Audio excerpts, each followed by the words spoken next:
You and I know that sometimes the people, quote unquote, in charge don't exercise any leadership. Sometimes the leaders aren't leading.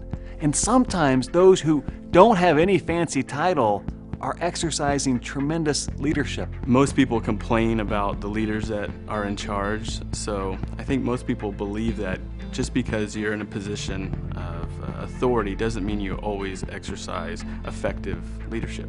We're not saying authority isn't important. There's still a big responsibility in this of respecting authority, but I think it's not putting all of the responsibility on authority. It's taking some of that on yourself. Leadership is this trendy thing, and everybody likes to talk about it. I think most folks have it all wrong. Leadership is an activity. It's something that happens. So this idea of leadership as an activity versus a position kind of scared me the first time I heard it, because all of a sudden that meant that it implicated me. I had some responsibility in this. I could no longer just sit and watch, my boss or the authority take control. It meant I might actually have to do something. Anybody can exercise leadership. It's something that you do. It's something that you can get better at. It's like a muscle that you can train. Leadership revolves around a challenge. It's not a static thing. Leadership is about mobilizing people to make progress on tough things.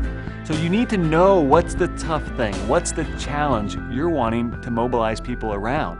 Is the culture in your organization a culture that's not creative and innovative? And that's the challenge you need to rally people around. Leadership is in the context of challenges and problems. That's when you see leadership emerge. I think if everybody in an organization thinks this way, that it really opens up the doors to create a culture change. I think it opens up the doors to actually see things happen. That for the first time, it might allow you to have conversations with each other, difficult conversations, or it might even allow you to have some creative conversations that could really spur you on to some new things.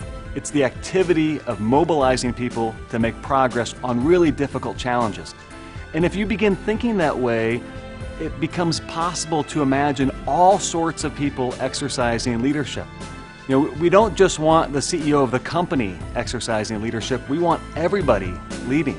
We want a culture of leadership in a community, in a company, in an organization. So that becomes possible if we shift the way we think about leadership.